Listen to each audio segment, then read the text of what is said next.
Oke.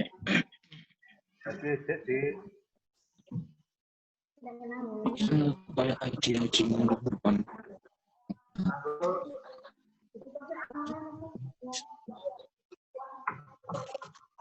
Oke, halo Bapak Ibu, kita mulai nggih. Oke, ya. Bismillahirrahmanirrahim. Assalamualaikum warahmatullahi wabarakatuh. Waalaikumsalam warahmatullahi wabarakatuh.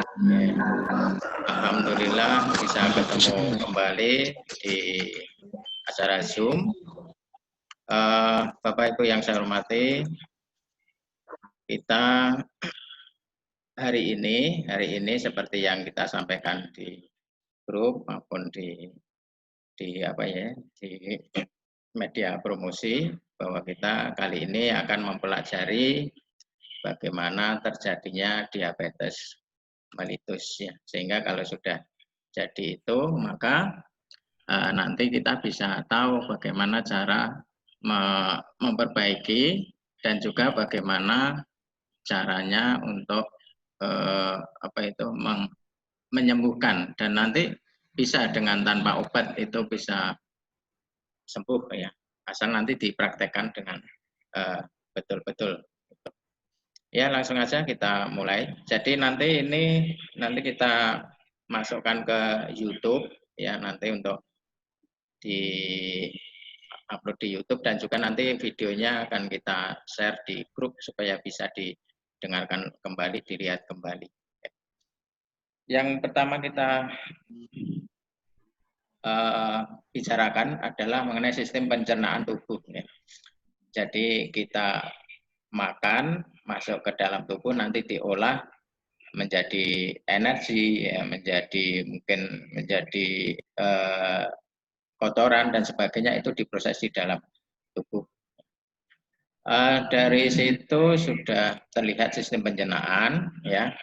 Jadi pencernaan itu ketika kita makan ya, oleh mulut, nanti itu dikunyah dihancurkan. Di situ ada enzim amilas, ya. Amilas. Jadi itu yang mencampur makanan, ya, melembutkan menjadi partikel kecil. Ya.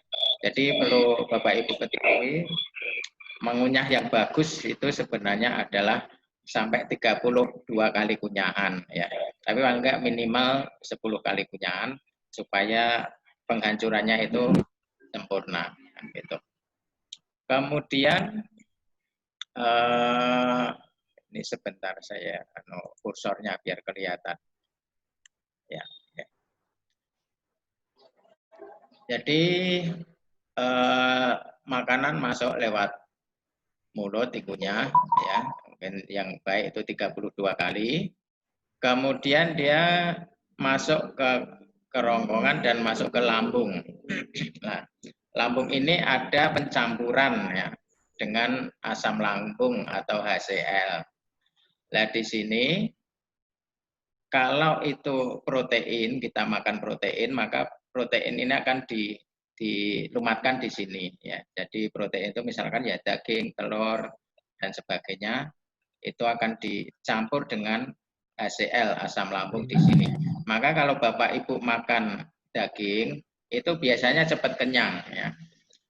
Karena di bawah lambung itu ada pylorus, itu pintu masuknya ke usus ya. Jadi kalau hanya makan daging biasanya cepat kenyang, dan ini diolah di situ, dihancurkan di situ. Tapi kalau Bapak Ibu makan karbohidrat itu ya nasi, mie, tepung, gula, itu biasanya enggak kenyang-kenyang. Jadi makan banyak dulu baru kenyang. Karena apa?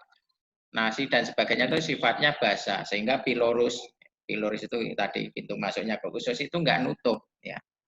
Jadi ngisi usus dulu, kalau sudah penuh baru sampai ngisi lambung. Ya, gitu. Jadi beda dengan protein. Ya. Maka ini nanti hubungannya dengan kita kalau makan protein, makan daging, dengan makan nasi itu kok beda, itu nanti di sini. Karena kalau makan daging, pilorisnya nutup, ya. Maka lambung segera penuh. Kalau penuh, lambung itu mengirim enzim namanya leptin, ya, atau hormon leptin. Itu adalah hormon kenyang. Jadi kalau lambungnya penuh nanti itu mengeluarkan sinyal kenyang untuk dikirimkan ke sel limbik otak namanya. Ya pokoknya ke otak gitu ya. Nah, tapi kalau lambungnya kosong itu yang keluar adalah hormon grelin, itu hormon lapar. Nah, di situ. Jadi lapar dan kenyang itu mainannya memang di lambung ini ya. Kalau penuh itu yang keluar leptin ya. Kalau kosong, grelin. Grelin itu hormon lapar. Leptin itu hormon kenyang kan seperti itu. Jadi ini diatur oleh Allah sedemikian hingga ya kita kenyang. Jadi kita makan banyak, kalau udah kenyang ya sudah ya. Ya gitu. Ini di lambung. Kemudian ketika itu kita makan karbohidrat, maka itu mengisi usus dulu karena pilorusnya buka, baru ngisi lambung. Ketika lambung terisi, barulah kenyang. Ya. Makanya kenapa kalau makan nasi itu kan banyak, gitu. Baru kenyang. Tapi kalau makan daging itu sedikit aja udah terasa kenyang. Gitu. Nah itu prosesnya, proses pencernaannya ya. Jadi protein, karbohidrat, lemak masuk ke pencernaan, nanti akan diserap di usus halus. Nah, untuk kali ini yang kita bicarakan lebih banyak ke karbohidrat ya, karena ini berkaitan dengan gula soalnya ya. Jadi itu.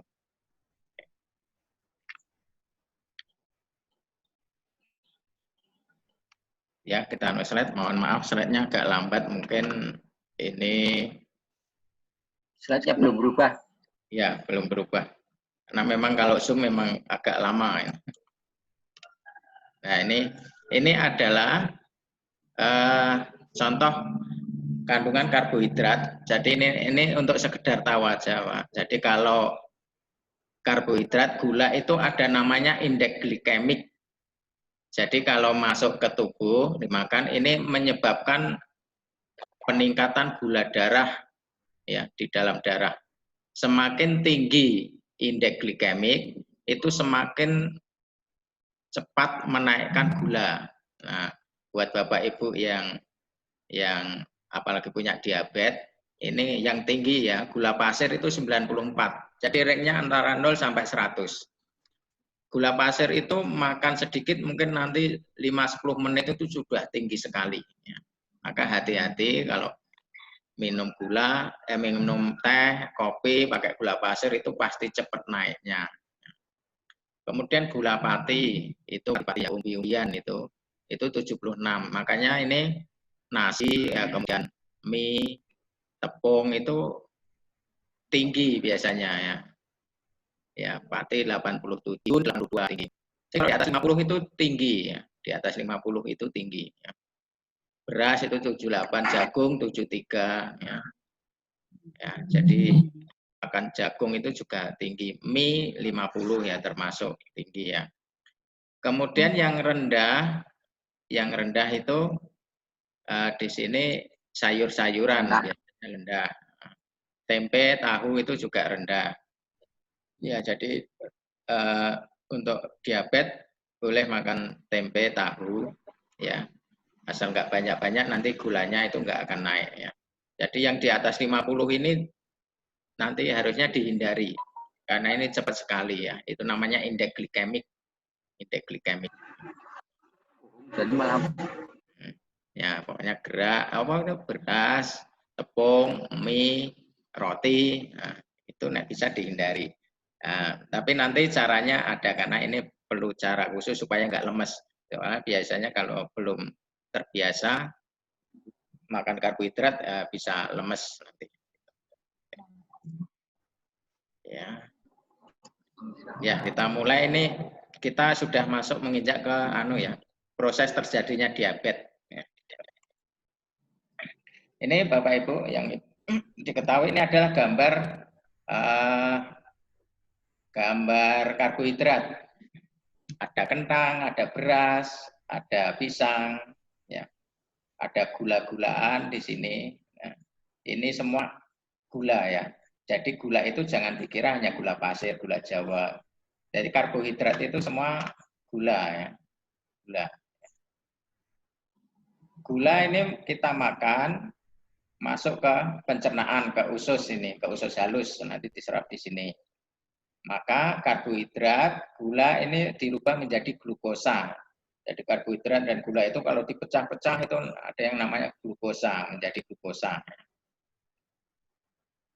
Glukosa ini nanti akan diserap di dalam usus, masuk ke pembuluh darah. Ini gambar pembuluh darah ya Bapak Ibu. Ya. Ini kursornya kelihatan Pak Rohmat ya. Kelihatan. Oh ya, ini kelihatan ya. Jadi ini pembuluh darah, gula yang diserap usus masuk pembuluh darah, ya. Pembuluh darah di peredaran darah kita. Nah ini glukosa. Nah ini oleh tubuh itu punya otomatisasi ya. Pembuluh darah ini kan gula ini kan sifatnya Pak merusak, ya. Seperti halnya kalau kita merendam besi dalam larutan gula itu lama-lama karaten ya, lama-lama karaten. Nah, ini sama halnya itu gula masuk ke dalam darah ini oleh tubuh dijaga supaya gula darahnya itu di bawah 125. Darah kita itu ada sekitar 6.000 liter ya. Jadi kalau ini dihitung dalam peredaran darah itu seharusnya ada 2 sendok teh. 2 sendok teh, maksimal 4 sendok. Nah, kan cuma sedikit dalam peredaran darah. Nah, ini dijaga oleh tubuh. Siapa yang menjaga? Itu adalah pankreas. Ya. Pankreas ini kalau melihat di darah kok banyak glukosa, ya, ini ada tempat untuk membuka pintu dari sel itu. Gitu. Jadi ini yang nanti yang mengatur. Kalau gulanya rendah, insulin juga turun, gulanya naik, insulin juga naik karena insulin ini fungsinya untuk menetralkan ya. Jadi ini kalau tubuh masih normal ya, tubuh masih normal. Jadi dikontrol oleh insulin yang memproduksi pankreas kan gitu. Nah, insulin ini masuk ke sel. Jadi kalau gulanya ini di atas 125, ini segera disimpan di sel. Sel itu bisa sel otot, kemudian ada sel-sel yang lain ya, pokoknya tergantung organ apa saja yang jumlahnya kemarin saya bilang ada 60 triliun itu disimpan di sel. Ya, disimpan di sel. Caranya insulin ini masuk ini ada 2 pintu ya, ada 2 pintu. Yang satu itu pintu insulin, namanya insulin reseptor. Pintu insulin. Jadi ketika gulanya tinggi, insulin ini masuk ke pintu 1 ya. Pintu 1 atau pintu reseptor insulin ya, ini pintu insulin yang ada kursornya ini. Ini pintu terus ini masuk. Ketika insulin masuk, pintu yang satu membuka. Ini namanya pintu Blut 4. Ya. Ini kan nutup. Ketika insulin belum masuk, ini nutup pintunya. Ya. Itu sel. Ini. Ketika insulin sudah masuk, maka pintu untuk gula ini membuka. Ketika pintu ini membuka, namanya pintu Blut 4, ketika membuka maka gula masuk, seperti itu. Ya, jadi prosesnya itu. Jadi insulin ini akan membantu membukakan pintu sel ini ya. Gula naik, insulin juga naik ya, supaya gulanya bisa masuk di sini semua, supaya di darah ini gulanya tetap normal ya. Sehingga kalau ada kelebihan, insulin ini akan mengirim ke sel dan membukakan. Jadi insulin ini yang membawa kunci. Yang terjadi kalau gula ya, ketika di atas 125 tadinya masih bisa ada ke sel gitu. Terus ya gulanya makan gula terus kan karbohidrat. Lama-lama gulanya itu akan tinggi terus dan insulin akan mengirim ke sel terus, lama-lama ini penuh, selnya itu sudah penuh dengan gula. Ya. Jadi semua sel itu terisi oleh gula. Maka akibatnya nanti ini akan di stop. Selnya akan bilang, oh aku sudah nggak mampu, jangan dikirimi gula lagi kan. Maka di sini insulin pun akan ditolak. Insulin jangan masukkan gula lagi, kamu nggak boleh masuk, saya sudah penuh kan. Nah, sudah penuh. Akhirnya pintu ini penutup semua. Akhirnya gula ini akan meningkat di atas 125. Ya, 125. Maka inilah yang dinamakan resistensi, ya, resisten insulin ya. Namun ini masih bisa diatasi dengan cara apa? Gula tadi dikirim ke liver, ke hati. Ya. Jadi ketika selnya sudah penuh, kelebihan gula tadi, jadi ini sudah ditolak di sel. Insulin jangan masukkan gula lagi, aku udah penuh. Berikan yang lain. Nah, akhirnya ini akan dikirim ke hati, ke liver. Nah, liver ini juga punya kapasitas ya Bapak Ibu. Itu hanya bisa menyimpan 100 gram. 100 gram. Maka ketika gulanya dikirim terus, makan gula terus, makan karbohidrat terus, ini lama-lama juga penuh. Lama-lama penuh. Akhirnya apa? Ini gula yang ke sini akan dirubah menjadi trigliserid atau lemak. Ya namanya tri dan gliserid. Jadi ada 3 asam lemak diikat dengan gliserol, itu namanya trigliserid. Jadi trigliserid ini adalah lemak tubuh hasil pengubahan dari glukosa yang berlebih tadi. Jadi gula darah itu tidak bisa disimpan, ya tidak bisa disimpan yang terlalu lebih. Maka untuk menyimpan di gudang, gudangnya tubuh manusia itu ada di perut, di paha, pipi, pokoknya di bawah kulit itu gudangnya. Maka kelebihan gula ini, ya, jadi tubuh berusaha pokoknya gulanya jangan sampai di atas 125. Ya. Nah, ketika itu di atas 125, maka gula ini yang menerima. Tapi ya itu tadi hanya 100 gram. Kalau dikirim lagi, saya sudah nggak mampu. Maka ya udah saya ubahnya menjadi lemak. Ya. Maka ini akan dirubah menjadi lemak. Lah lemaknya ditaruh di mana? Kan hati nggak punya tempat, maka akan saya taruh di gudang. Jadi ibaratnya saya dikirimi uang terus, ya, maka uang tersebut harus saya simpan di bank. Ya, dompet saya sudah penuh. Akhirnya inilah dikirim ke bank. Banknya apa? Gudangnya. Gudangnya adalah ini bawah perut ini, di bawah di bawah kulit perut. Maka menjadi gendut ini. Ya. Jadi kalau gula dikirim terus, makan gula terus, ya akhirnya ini semakin numpuk, jadilah gendut. Inilah yang disebut obesitas. Jadi ketika obesitas, gemuk, mungkin darahnya masih normal karena ini masih bisa dikirim ke sini. Ya. Gudangnya masih bisa mampu untuk menampung, ya, untuk menampung. Ya. Di sini bisa dipahami, ya. Ya. Jadi ketika makan gula terus,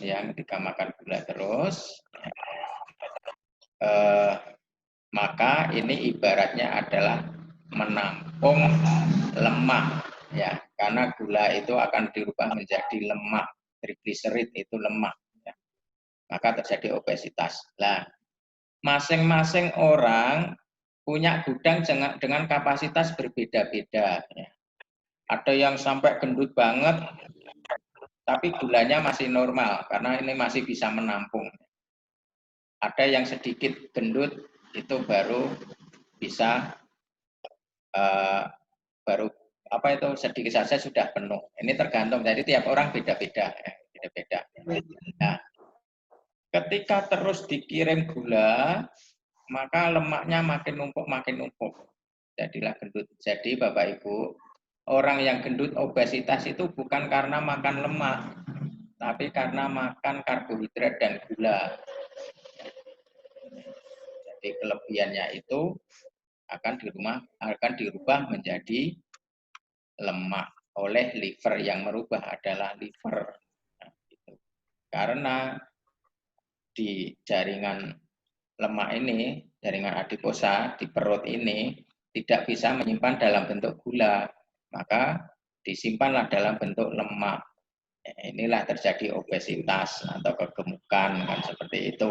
Nah, Bapak Ibu yang saya hormati, gudang ini ya, gudang ini lama-lama juga akan penuh ya. Ini punya kapasitas ya terbatas, lama-lama juga penuh. Nah, tapi ini makannya terus ngawur, terus makan karbohidrat terus. Nah, ini makin lama makin numpuk ya. Akhirnya ya, ini juga akan menolak ya. Nih. Ini akan bilang perutnya, saya sudah penuh, jangan dikirimi lemak lagi dong. Saya udah penuh semua ini, tolong jangan dikirim lagi. Nah, jadi ini ya, sebelum kita lanjut, dari hati ke perut tadi, ya lemak kan dibawa,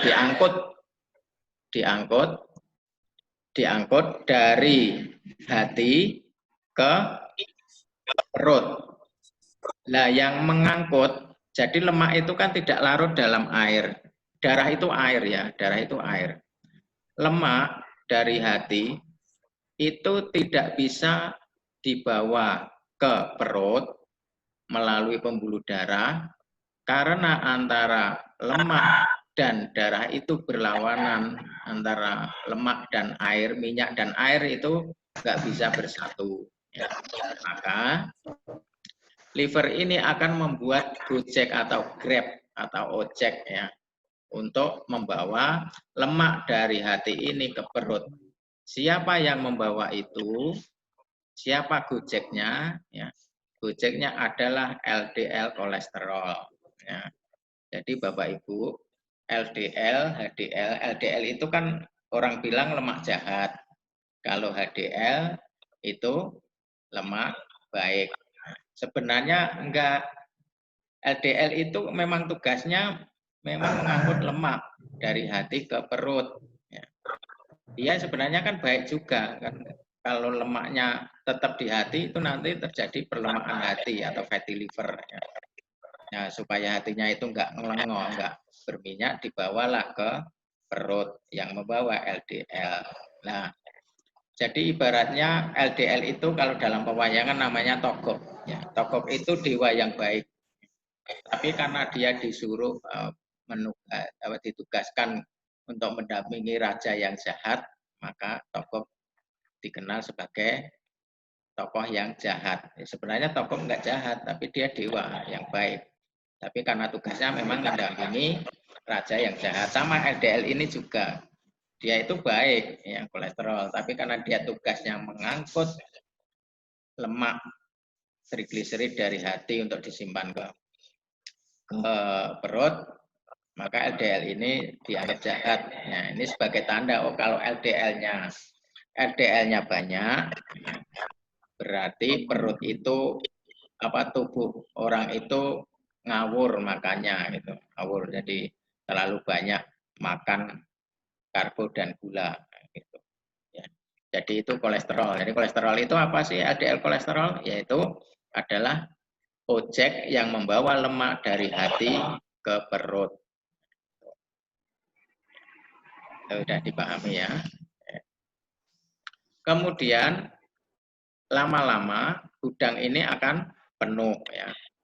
Maka gudang akan bilang, tempatku sudah penuh, aku nggak bisa menyimpan lagi. Tolong ini dikembalikan ya. Nah, akhirnya lemak ini akan dikirim kembali ya. Dikirim kembali ke hati dan pembuluh darah. Nah, jadi lemak ini enggak jadi disimpan, padahal sudah dibuat di hati, dirubah menjadi lemak. Tapi ini menolak, akhirnya balik lagi ke sini dan ke pembuluh darah. Nah, padahal gulanya sudah tinggi tadi, ya, sudah tinggi karena dirubah menjadi dirubah menjadi lemak, ya, karena ini makan glukosa terus, makan gula terus. Ini udah penuh semua. Akhirnya lemak ini, trigliserid itu beredar di pembuluh darah dan di hati.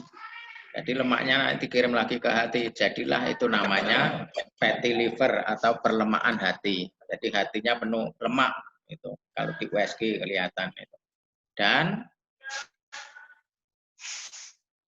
di pembuluh darah ya, yang tadinya banyak gula ditambah lagi dengan trigliserid dan kolesterol LDL. Maka kebanyakan penderita diabetes itu kalau sudah gulanya tinggi, trigliserid dan LDL kolesterolnya tinggi karena gudangnya sudah tidak mampu. Ya. Nah, pembuluh darahnya jadi kental seperti ini. Ini kental ini berisi gula, berisi kolesterol, berisi trigliserid. Ya. Trigliserid itu lemak. Ya. Ini bercampur jadi satu, itu terjadilah karamelisasi. Gula, lemak, kolesterol campur jadi satu, ya itulah karamelisasi sehingga mengental, pembuluh darahnya menjadi kental. Ya. Jadi pembuluh darahnya nggak encer lagi. Nah, kalau sudah kental begini, itulah nanti timbul komplikasi. Ya. Kalau darahnya kental, LDL itu molekulnya kecil sehingga dia bisa menyusup masuk di bawah endotelium. Endotelium itu lapisan terdalam dari pembuluh darah. Sehingga masuk dan numpuk di situ akhirnya terjadi sumbatan. Ya, sumbatan. Ya. Karena gula tinggi, lemak tinggi, ya itu menggumpal, mengental di situ, menyumbat. Maka lama-lama kalau terjadi sumbatan, ya itu kalau terjadi di pembuluh jantung, pembuluh darah jantung, pembuluh darah koroner, yaitu lama-lama nanti akan timbul sumbatan di situ. Nah, itulah yang disebut penyakit jantung koroner. Tuh. Kemudian di pembuluh darah itu sendiri, darahnya menjadi kental. Maka ketika darah kental, maka alirannya kan lambat. Ketika aliran lambat, maka itu oleh jantung dipacu yang sangat keras supaya mengalir. Kalau pacuannya keras, itulah yang terjadi darah tinggi, tekanan darah tinggi, kentalnya darah, sehingga jantung memacu lebih kencang, itulah yang terjadi sehingga ada darah tinggi atau hipertensi. Kemudian karamelisasi tadi, jadi gumpalan dari lemak, gula, dan kolesterol tadi, ya, itu akan juga menyumbat di daerah otak. Ya, daerah otak. Daerah otak itu pembuluh darahnya juga sama seperti halnya di jantung. Ya. Ketika dia menyusup di bawah lapisan pembuluh darah, itu lama-lama numpuk di situ, maka terjadilah stroke, ya, karena itu ada sumbatan, sehingga otak kehilangan oksigen karena ada sumbatan itu. Nah, itu kalau terjadi di otak. Ya. Terus kalau itu terjadi di organ vital laki-laki, di penis, ya, itu lama-lama akan menyumbat daerah penis. Karena apa? Ketika ereksi, itu darah itu akan mengalir ke penis, ya. Pengaruh hormon dari imajinasi otak mengalir ke penis.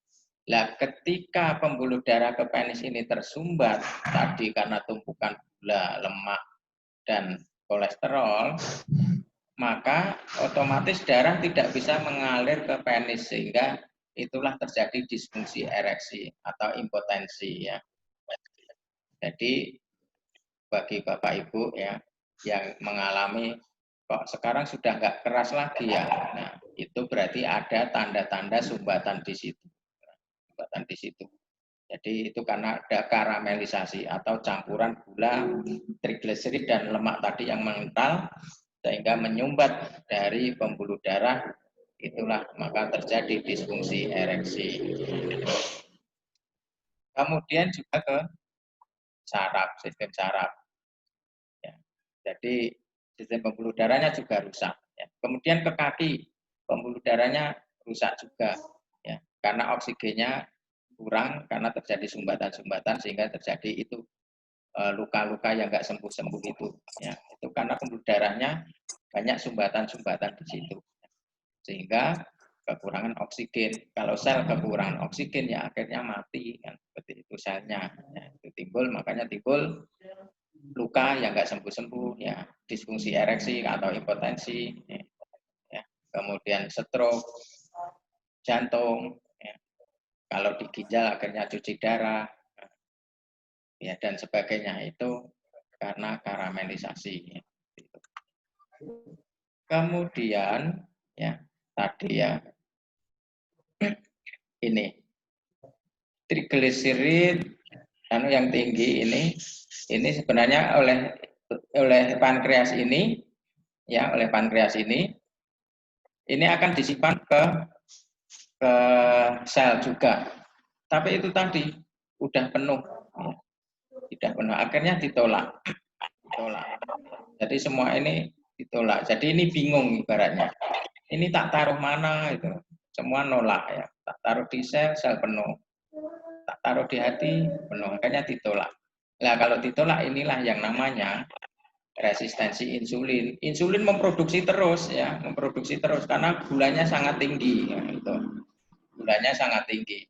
Kalau gula tinggi, insulin ini memproduksi terus-menerus. Memproduksi terus-menerus, ya. Jadi ketika insulin ini penuh, ya, ketika insulin ini penuh, maka ketika insulin ini meningkat, ya, gula meningkat, maka ini, ya, sel-sel ini juga tidak akan membuka kuncinya, membuka kunci, ya, membuka kunci.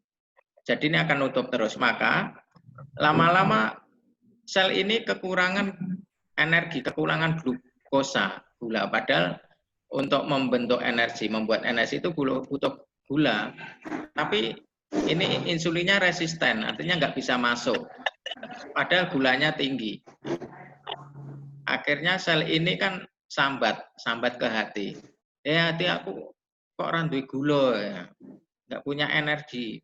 Gimana, ya? Karena pintunya kan ditutup, ya. Akhirnya dia minta energi ke liver, minta energi. Liver, hati tolong dong, aku dikirim energi, gitu.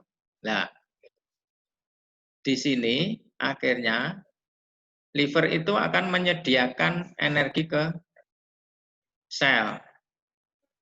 Maka dia akan minta lemak dari perut tadi untuk dirubah menjadi glukosa, menjadi energi, yaitu keton, ya. Energi untuk sel itu keton dan glukosa, ya. Glukosa itu hanya diproduksi sedikit, jadi lemak ini kalau dipecah glukosanya 1, ketonnya 3, ya. Maka ini tadi karena ini minta energi, sementara glukosa nggak bisa masuk karena resisten insulin, jadi hambatan insulin, maka liver menyediakan energi dalam bentuk lemak yang diubah menjadi keton ya. Maka ini akan mengambil dari lemak sini, diambil oleh hati untuk menyediakan makanan untuk sel-sel ini. Maka Bapak Ibu dapat diketahui bahwa orang yang gulanya sangat tinggi kok kurus. Ya, kan Bapak Ibu tahu itu, gulanya tinggi kok tiba-tiba kurus terus ya. Padahal gulanya banyak, yaitu kan resisten insulin.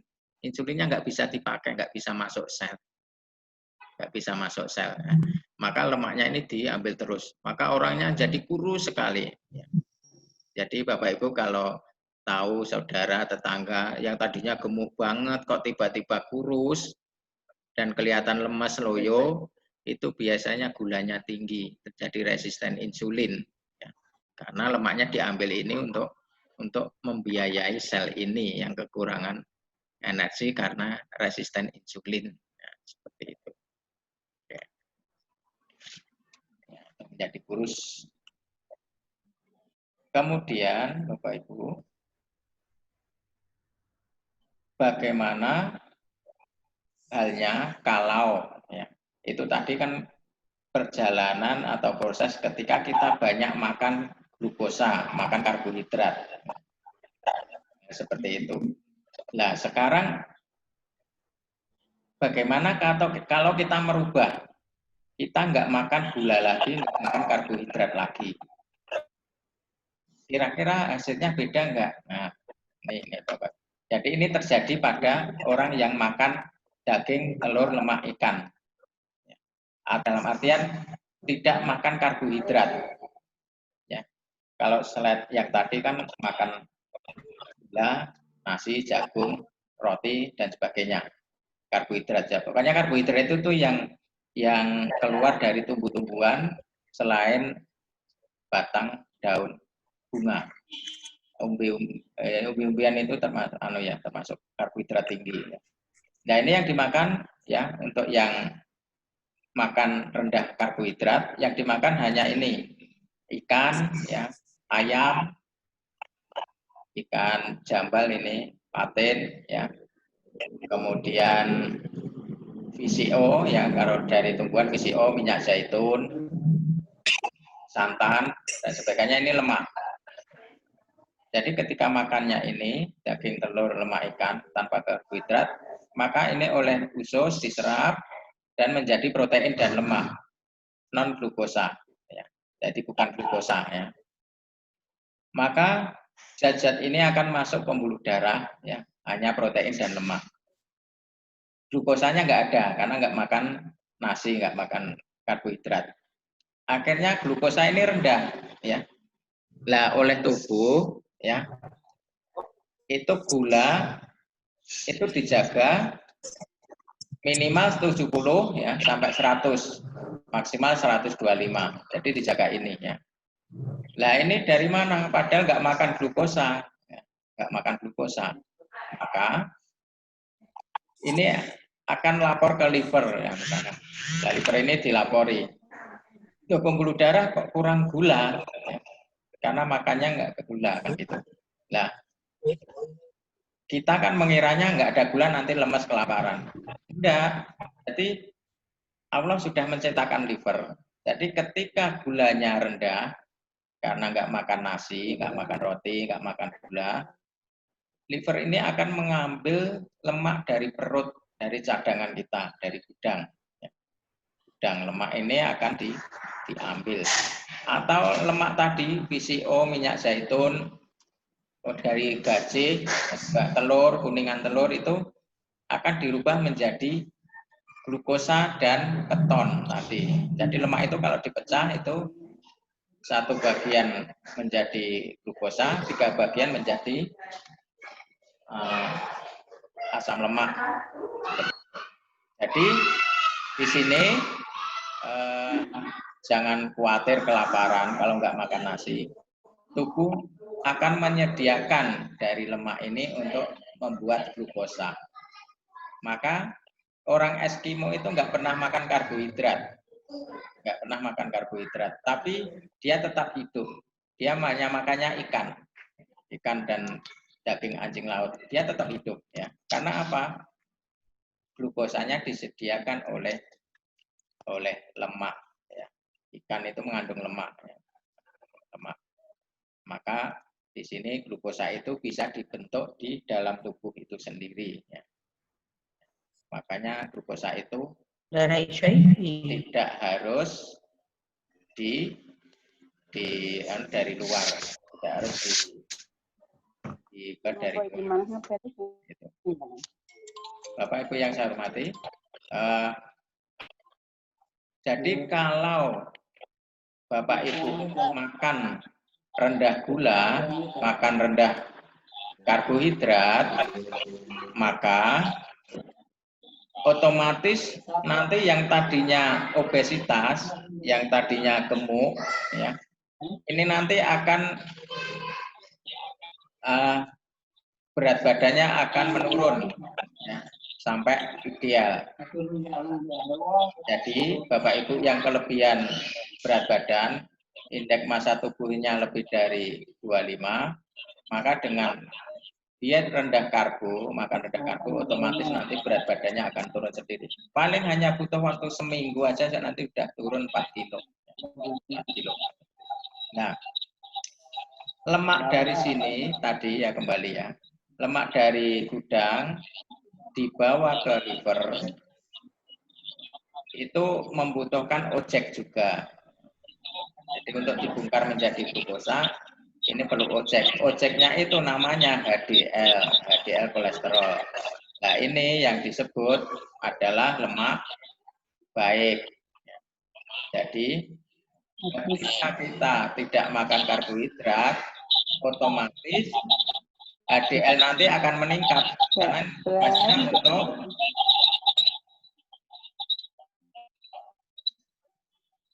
halo Pak, ya ramai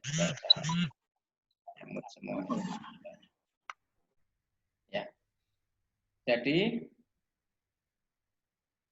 lemak yang dari gudang ini diangkut ke hati, ke liver, itu yang membawa adalah HDL. Maka kenapa di sini HDL disebut lemak baik? Karena itu adalah mengangkut lemak ini untuk dirubah di hati menjadi gula darah. Jadi kalau HDL-nya rendah pengen ditinggikan, jadi HDL yang normal itu di atas 40 untuk laki-laki. Kalau perempuan di atas 50. Ya kalau HDL-nya sangat rendah, maka jangan makan karbohidrat. Nanti otomatis HDL akan naik sendiri. Kalau LDL-nya tinggi, ya, maka jangan makan karbohidrat. Nanti otomatis LDL-nya akan menurun. Jadi ini ya bedanya HDL sama LDL. Jadi LDL itu terjadi kalau kita makan gula, makan karbo yang banyak. Itu akan membentuk lemak dan dibawa ke gudang, itu yang mengangkut adalah LDL.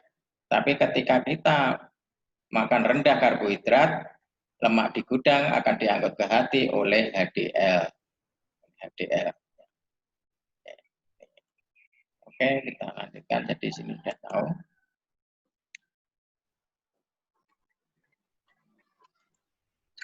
Ya, kembali ke sini tadi. Ya. Jadi Bapak Ibu yang saya hormati, itu tadi adalah proses terjadinya diabetes ya, karena asupan makanan yang mengandung karbohidrat terus menerus ya. Padahal di pembuluh darah itu kita hanya diizinkan 125 mg per desiliter. Ya. Nggak boleh lebih, oleh tubuh sudah diotomatisasi gitu. Ketika berlebih, ya, jadi 120 identik dengan 4 sendok teh gula. Ya, maka cuma sedikit sekali. Makanya bisa dibayangkan kalau kita pagi bikin 2 sendok, siang 2 sendok, malam 3 sendok. Belum itu dari nasi, dari mie, dari bakso, dari cilok dan sebagainya, itu berapa sendok saja yang masuk. itu oleh tubuh dibuat jangan sampai di atas 125. Maka itu harus diturunkan. Caranya gimana? Tubuh memerintahkan pankreas untuk mengurangi. Pankreas itu gulanya tinggi. Tolong dibantu disimpan di hati, di sel. Pankreas mengeluarkan insulin dan dibawa ke sel. Tapi kalau terus kita makannya ngawur, lama-lama insulin ini numpuk terus ya. Insulin meningkat itu karena gula meningkat. Lama-lama sel akan menolak. Ini saya udah kenyang kok dikirimi terus toh. Ya, akhirnya ditolak. Insulin udah jangan masuk. Ya sudah penuh. Kalau semua sel penuh, ya maka dikirim ke hati. Hati juga punya kapasitas hanya 100 gram. Wah, saya udah nggak kuat ya, saya simpan di gudang aja. Ya. Maka untuk menyimpan saya rubah menjadi lemak. Nah, lemak ini akan disimpan ke gudang, itu yang membawa adalah LDL. Disimpan di gudang, makanya lama-lama itu akan gendut. Ya, itu karena lemak. Jadi orang yang gendut, ya perutnya gede itu bukan karena lambungnya, tapi karena lemaknya. Ya, lemaknya di perut itu numpuk-numpuk terus sehingga kelihatan gendut. Nah, seperti itu. Nah, makanya untuk mengurangi ini, ya mengurangi hal seperti ini, obesitas, ya, obesitas dan juga diabetes. Jadi diabetes ini prosesnya panjang. Jadi nunggu anunya penuh dulu, gudangnya penuh. Nah, penuhnya ini masing-masing beda-beda. Ada yang kapasitasnya kecil, ada yang memang kapasitasnya gede. Ketika sudah penuh itulah yang menjadi diabetes betulan, diabetes betulan, diabetes mellitus. Nah, untuk itu bagi penderita diabetes, ya, kalau pengen diabetesnya hilang, ya, maka pola makannya harus dirubah. Pola makan harus dirubah. Yang tadi banyak mengkonsumsi nasi gula, dikurangi sedikit-sedikit. Dikurangi sedikit-sedikit. Ya. Kemudian caranya nanti bertahap. Misalkan hari ini biasanya 15 sendok, ya dikurangi besok menjadi 13 sendok.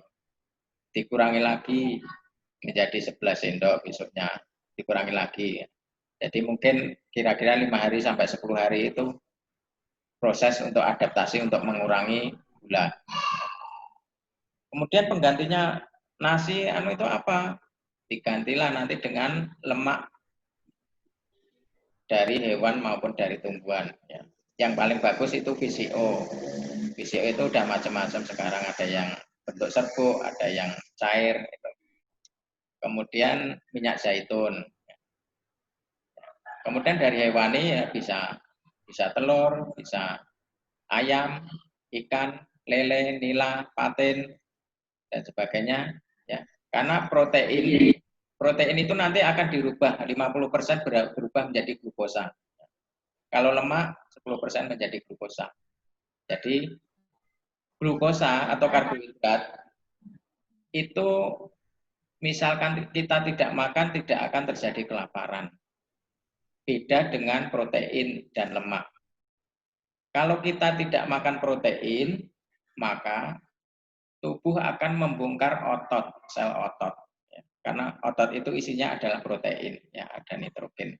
Jadi, kalau Bapak Ibu ada yang diet menghindari daging, hanya makan buah sayur aja, itu dilihat deh, nanti dia kurusnya karena kurus ototnya mengecil, karena kekurangan protein.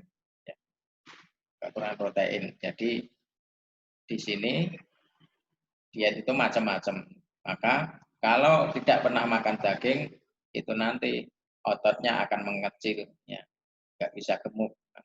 Tapi kalau Bapak Ibu makannya protein, makan lemak, nggak makan sayur buah, itu yang gede ototnya, lemaknya mengecil. Seperti itu bedanya. Ya. Ya, makanya seperti Adirai, seperti binaragawan itu, dia makannya daging terus, makan telur. Sehari itu bisa 12 telur, 20 telur. Ya. Karena untuk membentuk otot itu asalnya dari protein. Mereka malah nggak makan nasi. Nggak makan nasi. Jadi membentuk otot itu makan protein. Nah, di sini Bapak Ibu, ya, nanti bagi yang sudah punya diabetes, gula darahnya lebih dari 125 atau bahkan lebih dari 200, monggo dicoba nanti dengan diet no karbo.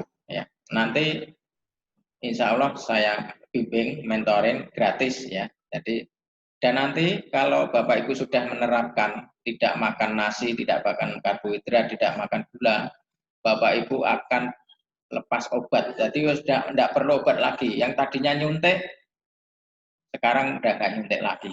Asal itu tadi tidak memasukkan karbohidrat dan gula ke dalam mulut kita. Bapak Ibu yang sudah nggak mampu lagi melayani istrinya karena diabetes, nanti hentikan karbohidrat dan gula. Nanti akan lama-lama nanti kaget, loh kok sekarang bisa bangun lagi kan seperti itu. Ya, itu bisa dicoba. Bapak Ibu yang darahnya tinggi, ya, itu karena kekentalan darah. Nanti coba ini, nanti darahnya akan encer, ya, maka tekanannya akan menurun sendiri. Bapak Ibu yang kreatininnya tinggi, ya, berarti ada gangguan ginjal. Coba jangan makan nasi karbo. Ya, karena ginjalnya rusak itu karena tekanan darah yang kental, sehingga ginjal itu kan saringan, sehingga saringannya jebol karena jaringan tensinya tinggi, kental darahnya, sehingga albumin itu bisa keluar karena bocor. Caranya gimana? Darah diencerkan, tidak makan karbo dan gula ini. Nah, nanti encer, nanti tekanannya akan normal. Dan lain-lain. Jadi sini Bapak Ibu sudah tahu ya, kenapa terjadi impotensi misalkan, disfungsi ereksi. Dan apakah saya bisa mengembalikan? Bisa sekali, sangat bisa. Ya. Mungkin perlu waktu mungkin 3 bulan sampai 6 bulan sampai sumbatannya itu hilang. Ya. Sumbatannya kan tadi terdiri dari campuran gula atau glukosa, trigliserid dan kolesterol. Ya. Nanti supaya sumbatan itu hilang gimana? Ya Bapak Ibu jangan makan karbo dan gula. Nanti lama-lama kan sel akan kekurangan glukosa. Nah, kekurangan glukosa nanti liver akan mengirim glukosa itu yang berasal dari tadi, lemak. Termasuk salah satunya adalah lemak dari pembuluh darah yang menyumbat tadi. Nanti akan dibongkar untuk makanan sel. Otomatis nanti sumbatan itu akan berkurang sendiri. Ya. Sendiri. Nanti mungkin 3 bulan, 4 bulan, 6 bulan ya, itu tiba-tiba ya oh sekarang sudah mulai bisa berdiri ya, akhirnya burungnya bisa manggung lagi ya, bisa bersiul lagi kan seperti itu. Nah itu prosesnya. Dan itu tidak perlu makan obat, tidak perlu minum Viagra dan sebagainya, tapi cukup menghindari karbo dan gula, maka semua penyakit tadi ya, bisa akan hilang sendiri tanpa minum obat. Caranya gimana? Sumbatan tadi dikurangi, darah diencerkan dengan menghindari karbohidrat dan gula. Itu kuncinya. Nah, ini kunci dari ilmu-ilmu mengenai metabolisme. Metabolisme tadi. Jadi ini yang perlu Bapak Ibu pahami betapa pentingnya ya, kita itu mengerti nutrisi kita. Betapa pentingnya kita menghindari karbohidrat dan gula. Jadi perlu Bapak Ibu kalau pengen tahu coba survei yang kegemukan itu, yang badannya gede-gede itu, ya gendut-gendut itu. Dia bukan karena makan lemak enggak, tapi karena dia makan nasi yang banyak. Kalau enggak nasi dia ngemilnya ya ngemil tepung-tepung itu, atau makan mie yang banyak. Ya intinya makan karbohidrat. Itu menjadi gendut lama-lama. Nah, untuk itu silakan untuk diubah menjadi banyak makan daging, ya, protein dan lemak. Nah, itu akan lebih baik tubuh kita. Ya. Jadi itu yang saya sampaikan di sini. Jadi ini ilmu awal ya Bapak Ibu ya. Nanti kita lanjutkan lagi nanti lebih dalam supaya tambah paham. Ya. Jadi di sini saya mencoba mengajari Bapak Ibu untuk hidup sehat tanpa obat. Jadi kalau saya bermainnya itu di seluler ya, di sel, jadi di akar permasalahannya. Ya. Kalau kedokteran terkini, kedokteran yang umum kan biasanya sakit apa kasih obat apa. Gulanya, oh gulanya tinggi kasih gliben. Oh gulanya tinggi banget suntik insulin kan seperti itu. Nah sekarang coba sih bagaimana supaya gula saya turun tapi nggak minum obat seumur hidup. Nah, kalau Bapak Ibu ke rumah sakit ke spesialis kan bilang, oh Pak Bu, Bapak Ibu udah kena diabetes, Bapak Ibu harus minum obat seumur hidup loh Bu. Itu kan pesannya dokter gitu. Nah, sekarang kalau mau ya itu kalau saya ngasih tahu, oh, Pak Bu, pokoknya jaga ya gula darah normal, wis tanpa obat lah, nggak usah minum obat lagi. Apa bisa Pak Dokter? Bisa. Caranya ini ya. Jangan makan karbohidrat dan gula. Apa bisa? Bisa. Nah, nanti saya bimbing kalau ini yang serius pengen seperti itu. Ya, ada beberapa yang sudah itu saya WA Japri ya, Japri saya bimbing terus lah ini bisa nanti Bapak Ibu untuk itu nanti saya bimbing dan free untuk Bapak Ibu ya, Bapak Ibu. Kalau perlu nanti ada kelas khusus saya bimbing supaya bisa bebas tidak makan nasi dan tidak merasa lapar. Kalau sudah biasa nggak lapar Bu, karena lemak protein itu cepat mengenyangkan. Beda dengan karbohidrat. Kalau Bapak Ibu sekali makan karbohidrat, kalau telat makan aja nanti pusing. Nanti mahnya kambuh karena makan karbohidrat. Tapi kalau udah biasa makan daging, lemak, itu tidak merasa lapar lagi. Ya, oke. Demikian dari saya. Silakan kalau ada pertanyaan, ya, waktu saya serahkan mungkin bisa raise hand ya, raise hand. SN, ini mungkin ada chat. Tanya Pak. Ya, oke Pak, oke. Saya tutup ya.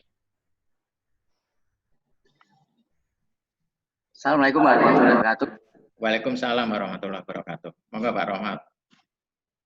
Ini tadi secara garis besar sudah tahu cara kerjanya. Hanya saja untuk lebih mendetail, apakah nanti gambar dan suara ini nanti tidak dikirim ke grup Pak? Mestinya dikirim ya. Yang pertama, yang kedua, permasalahan penyakit gula dan tensi tinggi itu kok kelihatannya saya dari masalah karbohidrat dan gula tadi. Nah, saya mohon nanti untuk itu tadi daftar makanan yang mengandung gula dari yang terbanyak sampai yang tersedikit. Tolong nanti di share di grup sehingga nanti bisa kita print kalau perlu sehingga kita bisa memilih makanan-makanan yang kurang gulanya kan. Ya, oke Pak.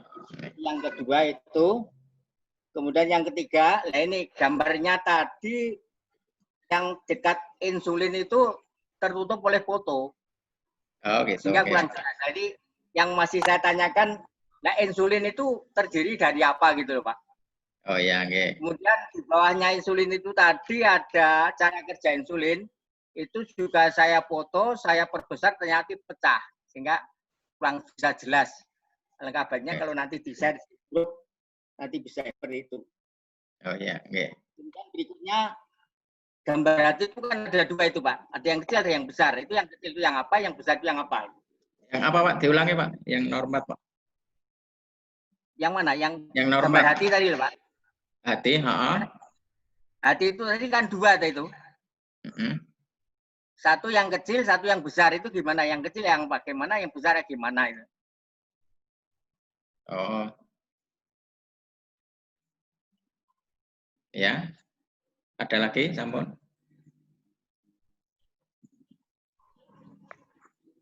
Untuk kemudian nanti ini, karena dianjurkan banyak makan daging, protein, dan lemak. Nah, ini macam makanan apa yang mengandung daging, protein, dan lemak itu nanti tolong ada daftarnya sehingga kita bisa memilih itu. Terima kasih Pak Anturwan. Assalamualaikum warahmatullahi wabarakatuh.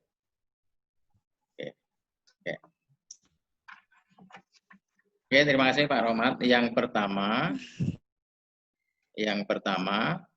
adalah untuk ke grup, nanti kita kirim Pak videonya ke grup, insya Allah. Kalau enggak ya gambarnya nanti kita kirim ke grup, jangan khawatir. Kemudian yang mengandung gula tinggi urut-urutannya itu ya nanti juga kita kirim, tadi sudah kita pampang di sini ya. Kita memang ada indeks glikemik tadi, yaitu urut-urutannya memang yang ini nah ini ya Pak ya, kelihatan ya. Nah ini nanti. Ini tidak ada gambarnya? Oh belum ada gambarnya itu. Tempatnya tidak ada gambarnya. Oh belum muncul Pak.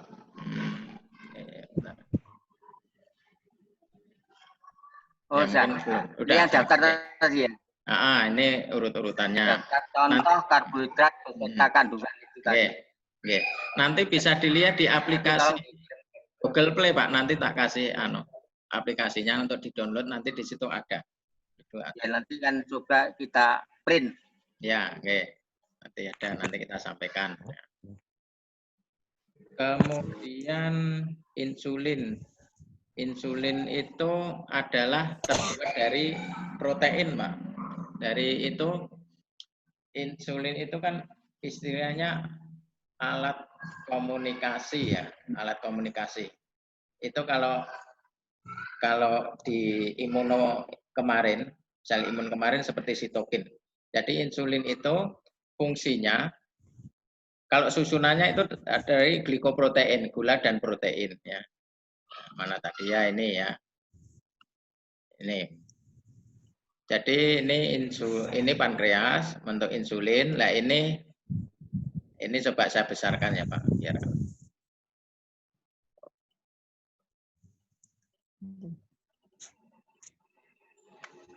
Yang tengahnya. Mau mandek suwe ngono ta?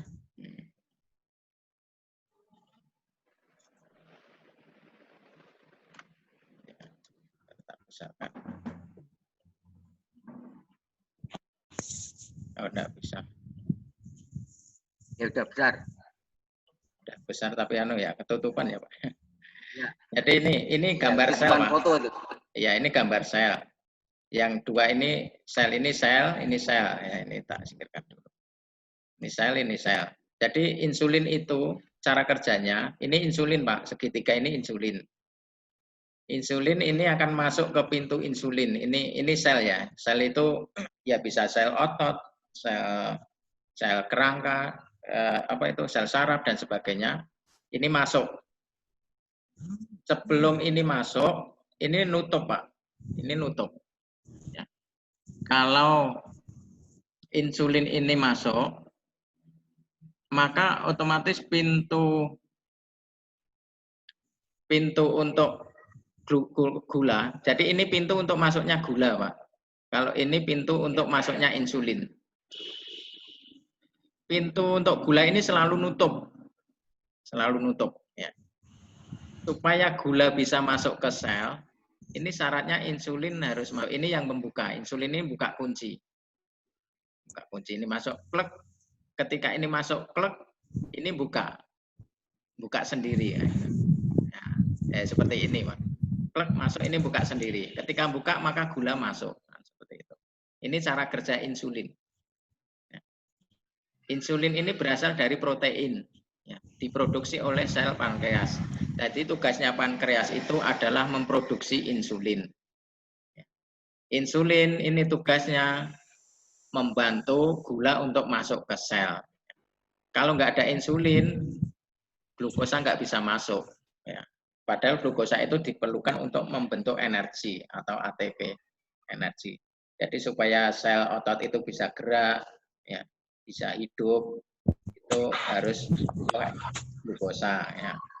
Glukosa dan keton sebenarnya, glukosa. Ya. Jadi Ini insulin. Jadi insulin itu semacam protein, dia itu menjadi alat komunikasi antar sel, ya, antar sel. Jadi alat komunikasi. Ya. Jadi memerintahkan sel untuk membukakan glukosa biar masuk, nah, seperti itu. Insulin. Jadi berasal dari protein, Pak. Bahan bakunya protein. Ya. Kemudian gambar hati, maksudnya ini gambar hati ini ya satu kesatuan, Pak. Itu, Pak. Ini lobus kanan, lobus kiri. Jadi ini memang satu kesatuan. Jadi kalau Bapak Ibu pas korban belah itu kan hatinya ada dua itu yang kecil besar, ya itu hati semua maksudnya. Memang ada lobus kanan, lobus kiri. Ya itu sama lah Pak. Itulah hati. Hati itu ada dua lobus, dua bagian. Jadi ini sama, ini hati sama. Oke, kemudian untuk daging, protein, dan lemak yang boleh itu, jadi intinya lemak dan protein itu segala sesuatu yang berasal dari hewan. Hewan itu bisa hewan darat, hewan laut, hewan udara, hewan air. Jadi itu masuk dalam daging, ya, protein dan lemak.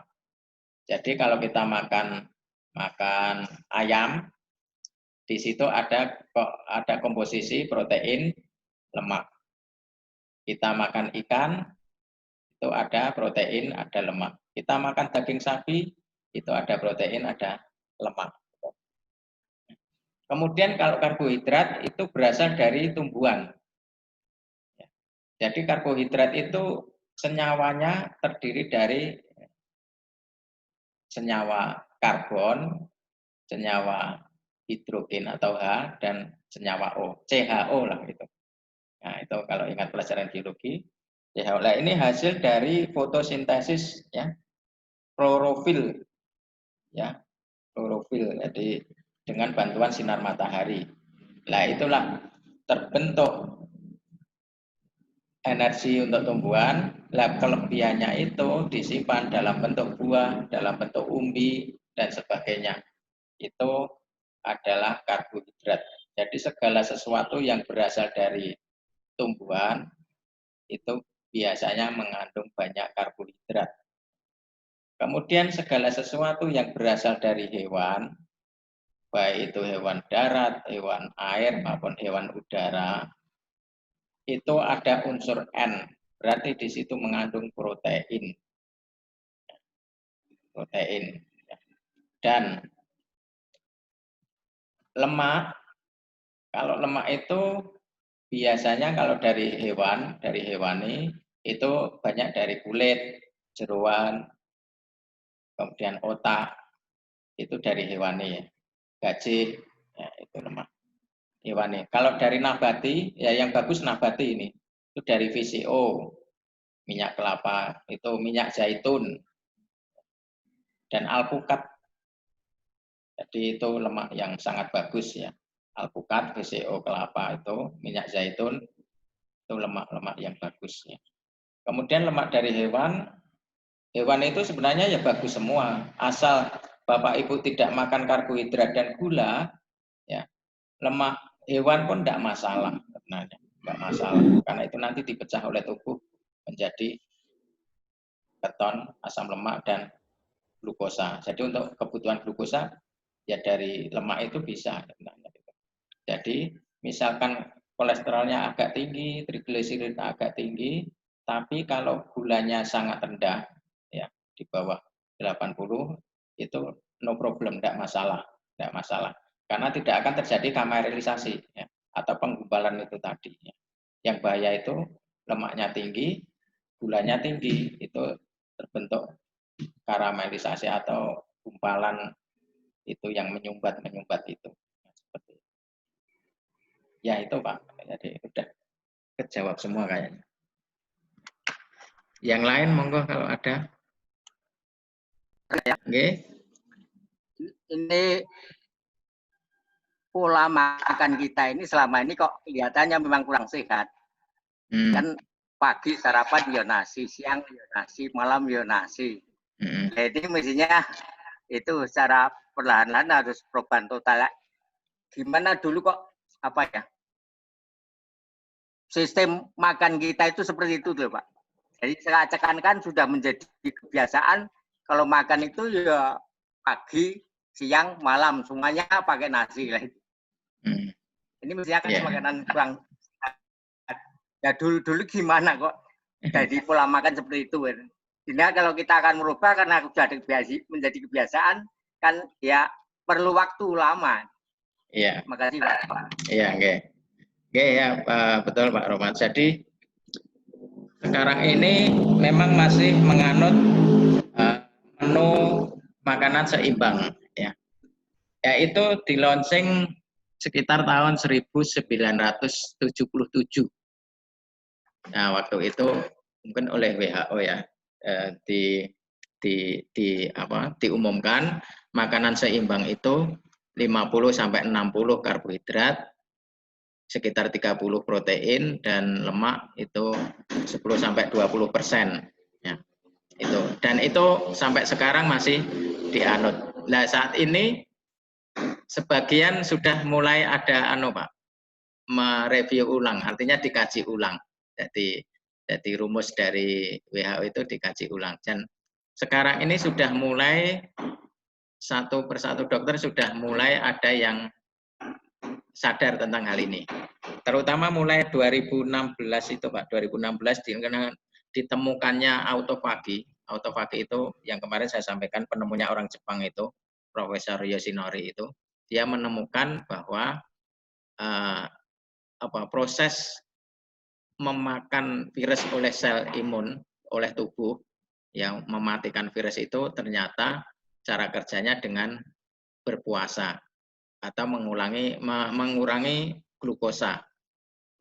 Maka dengan berpuasa sehingga glukosanya rendah, maka virusnya ini akan dibunuh oleh sel-sel untuk didaur ulang ya. Karena sel kekurangan glukosa sehingga virus dan penyakit itu akan dimakan atau dihancurkan oleh tubuh supaya nanti bisa digunakan lagi untuk regenerasi sel kan seperti itu. Itu ditemukan 2016 sehingga Prof Yoshinori ini mendapatkan hadiah Nobel dunia kan seperti itu. Nah, setelah penemuan ini mulai sekarang di dunia kedokteran ya, memang baru sedikit demi sedikit itu mulai memikirkan apakah rumus gizi seimbang yang dulu ditetapkan oleh Badan Kesehatan Dunia itu apa benar, jangan-jangan salah gitu. Karena apa? Penderita diabetes sekarang itu banyak sekali ya. Berarti kan ini ada yang salah itu. Jadi sekarang kan meningkat pesat diabetes itu, di mana-mana ada diabetes. Nah ini perlu dikaji ulang memang. Berarti kan selama ini mungkin salah kan seperti itu. Nah ini sudah ada beberapa dokter termasuk di Indonesia ini yang sudah mulai menerapkan. Jadi contoh di Rumah Sakit Persahabatan itu dokter penyakit dalam, kebetulan saya satu komunitas grup, kalau ada yang positif corona, maka dipuasakan Pak ya. Dipuasakan itu artinya diberi makanan kaldu saja. Kaldu kan lemak. Jadi kalau dikasih nasi itu jangan dimakan itu, dimakan ikannya saja. Dan hasilnya bagus Pak.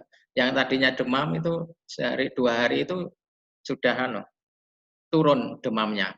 Karena memang nggak boleh makan karbohidrat. Ya. Hanya dikasih kaldu. Ya. Kaldu dan alpukat dan ikan. Pokoknya yang bukan karbohidrat. Ya. Nah sekarang sudah mulai terbuka ya dokter. Tapi terus terang hanya sedikit Pak yang dokter yang paham dengan ini. Ya. Tidak banyak karena memang ini baru ya. Ini baru ditemukan belum lama. Dan memang bertentangan dengan protokol yang dulu 1977 itu. Ya. Tapi dengan kenyataan ini, ya lambat laun ini akan mulai merubah nanti Pak. Mungkin tahun berapa nanti protokol nutrisi seimbangnya akan berubah ini.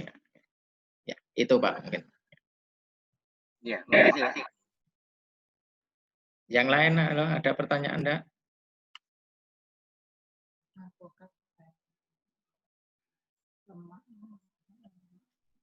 Bisa raise hand, bisa chat.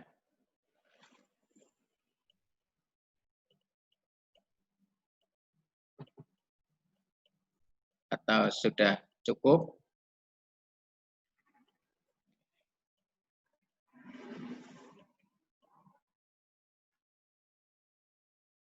Ya untuk mendalami lagi nanti yang di grup itu nanti kita Ya, pelajari lagi. ya, kita ulang-ulang Pak nanti. Kita nanti ada banyak Pak nanti kolesterol itu seperti apa. Kemudian kembali ke imun kemarin kita lanjutkan kan masih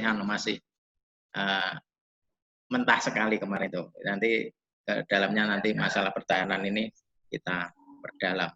Jadi semua itu dengan biaya yang murah Pak, hanya cuma mengatur makanan saja, enggak dengan obat. Seperti itu. Nanti Leru geser kan. Tanya Dok. Oh nggih, monggo. Sinten niki? Halo. Nggih. Assalamualaikum. Waalaikumsalam warahmatullahi wabarakatuh. Nggih, monggo Pak.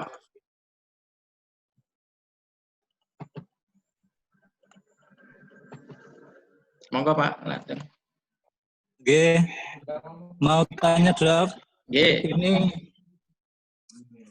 Ini ada semacam ya perbandingan ilmu yang lain itu ya menyarankan untuk mengurangi karbo kemudian secara perlahan ganti ke buah. Nah, ini Ya. pertanyaan saya gimana perbandingan antara daging dan buah ini.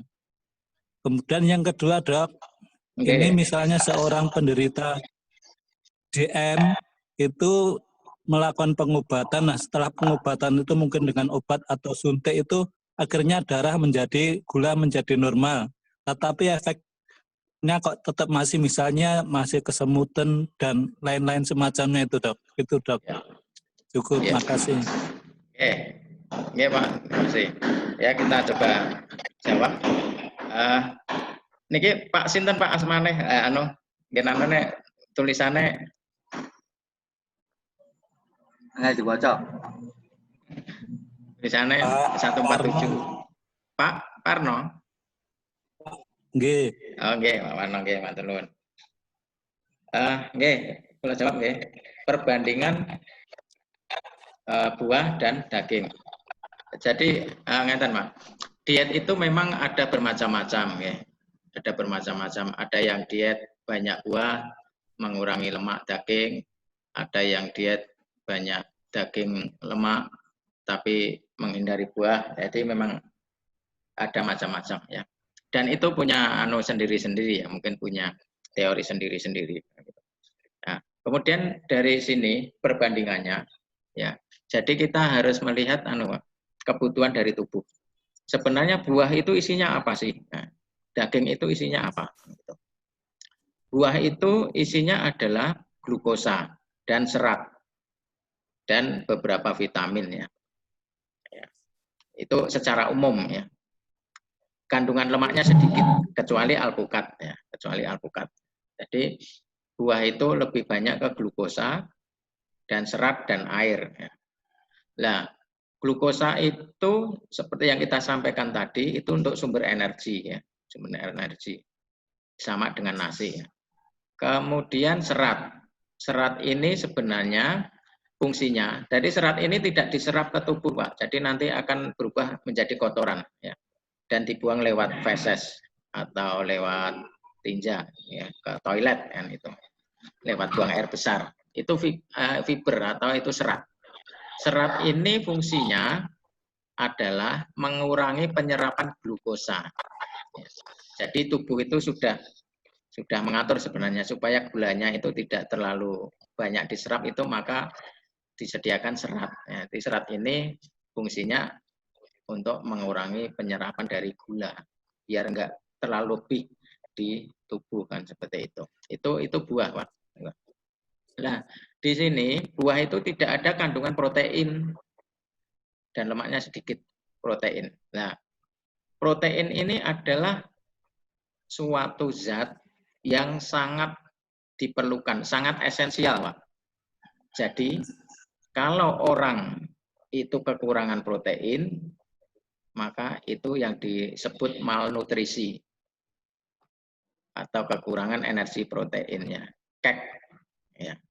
Jadi kalau anak-anak kecil itu, ya, yang dikhawatirkan adalah kekurangan protein, malnutrisi, ya. maka ada apa itu gizi buruk dan sebagainya itu karena kekurangan protein. Nah, seperti itu. Nah, itu kalau hanya makan buah, kalau nggak makan daging, ya, itu nanti yang ditakutkan ototnya akan mengecil, karena pembentuk sel otot itu adalah protein, ya, protein. Kalau Pak Parno melihat ya atau bacalah Adirai yang ototnya gede itu, dia bisa gede itu syaratnya apa? Dia makan telur tidak kurang 20 butir sehari. Ya, itu kan protein, Pak. Yang itu untuk membentuk massa otot, ya, massa otot. Jadi binaragawan itu tidak mungkin hanya makan buah, karena ototnya nggak mungkin akan membesar. Ya. Ya, itu. Tapi kalau makan buah saja, tidak makan telur, tidak makan protein, maka buah itu kan hasilnya glukosa. Glukosa akan masuk tubuh, kalau kelebihan nanti dijadikan lemak, dirubah menjadi lemak. Maka kalau banyak makan buah, ya, itu lama-lama ya badannya gede tapi gede lemak. Nah, seperti itu. Tapi kalau makan protein, gedenya gede otot. Nah, tinggal pilih mana, mau pilih gede lemak apa gede otot. Tentunya kan gede otot. Ya. Karena kalau gede otot orangnya sehat, pasti sehat. Gitu. Tapi kalau gede lemak, orangnya nggak sehat. Karena banyak sumbatan di situ. Ya. Nah itu, maka di sini perbandingannya seperti itu, Pak. Jadi kalau buah itu tidak lengkap karena nggak ada proteinnya. Padahal protein itu untuk massa otot dan untuk membuat enzim. Insulin itu berasal dari apa? Dari protein. Kemudian enzim tadi amilase, enzim grelin yang untuk kenyang tadi, enzim leptin itu dari protein semua, Pak. Coba bayangkan kalau nggak ada protein, tubuh akan terganggu, akan lemes ya. Ya, jadi semuanya akan mengecil dan fungsi tubuh juga nggak maksimal karena kekurangan protein. Tapi kalau makan daging, ya, vitamin itu ada di daging semua dan vitamin itu bisa dibuat di tubuh sendiri. Kemudian apa? Misalkan tubuh butuh glukosa, glukosa bisa dibuat dari protein, bisa dibuat dari lemak oleh sel liver. Butuh apa lagi? Ada di daging semua. Butuh apa lagi ya? Kebutuhannya cuma itu, glukosa, ya, protein, lemak. Untuk membuat sel butuhnya lemak sama protein. Coba kalau makan buah saja, itu sel imun kita itu kan terbuat dari protein dan lemak. Ya. Coba kalau nggak ada protein, sel imunnya kan lemah berarti kan gitu. Ya, jadi gitu. Kalau hanya makan buah saja nggak mau makan daging, sebaiknya jangan, karena itu nanti sel ototnya mengecil, sel-selnya akan kekurangan itu semua. Oke. Itu Pak Parno. Ngasar dok saya. Oke. Oh, nggak ada asar nggih. Sampun. Nggih. Oke, sekarang sampun ditutup alhamdulillah. Ya, Bapak Ibu. Alhamdulillah. Nanti yang ingin bertanya silakan nanti dilanjut di grup ya. Di grup silakan bertanya dan nanti insya Allah ini kita share. Mudah-mudahan nggak ada trouble di rekamannya. Ya, gitu. Oke, sekian saya. Oke, selamat menjalankan asar. Assalamualaikum warahmatullahi wabarakatuh. Assalamualaikum warahmatullahi wabarakatuh.